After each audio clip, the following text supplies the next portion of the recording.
I'm a mind mapping kind of person.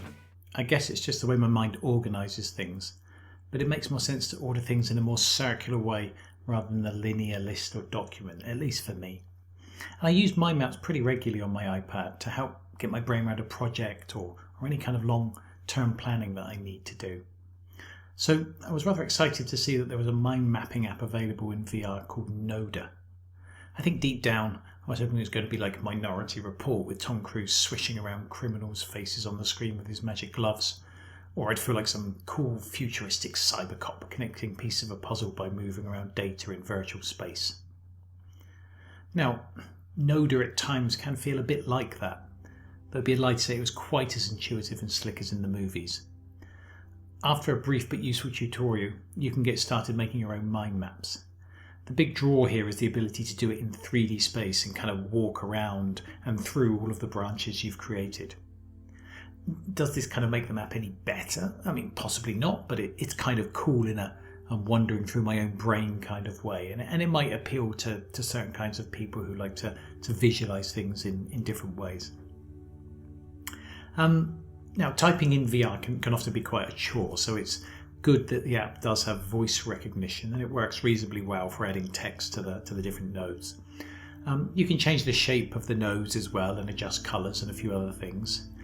There is an inbuilt browser as well, and at first I wasn't really sure of the purpose until I realised you could actually do an image search and then attach that image to a node as well. Though to be honest I wasn't really sure how I did this each time other than randomly pressing buttons on the controller until the picture ended up in the map. You can adjust and move and delete your nodes quite easily once you've learned the technique.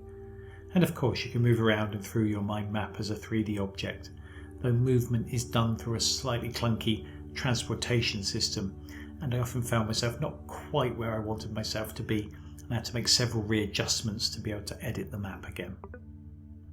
So you can create nodes, give them names, connect them to each other, add photos and then walk around them in 3D space. Pretty cool, eh? Well, yes, to some extent, but Noda suffers from the same problem that many productivity VR apps suffer from, and that's the intrinsic lack of shareability. You see, the thing about mind maps is that they are a starting point for something, ideas for an essay or blog post or a brainstorm about your next holiday. You need to be able to somehow refer to your mind map later when doing something else, such as writing up your blog post or searching for holidays online.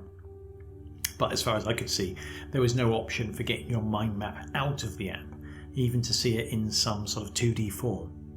Now, I believe you can take screenshots in the app, and indeed you can do that anywhere when you're using the Oculus Quest, but I'm not really sure how useful a partial 2D photo of a 3D mind map is going to be.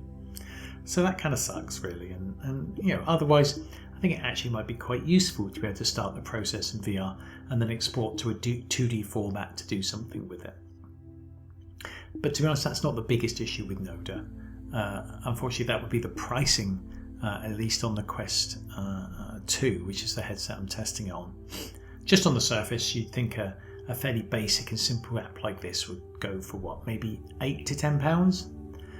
You'd be wrong, because the developers have decided to go down the subscription route and want £6 a month for the right to complete unlimited maps, which, as far as I can see, is actually the only additional feature you're getting over the free version, which limits you to 3.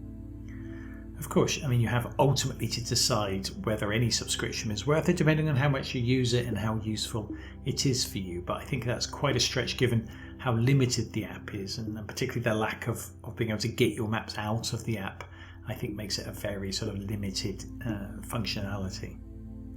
I believe there is a version of Noda available on Steam for PC VR, and that's different. That's just a one-off £15 purchase, and that seems a bit more realistic, though to be honest even that feels a little steep for what you're getting. Luckily I didn't have to spend that money, as they do at least provide a free version for you to try, and that lets you make 3 maps, as I said, so you can test out and decide if the subscription is worth it.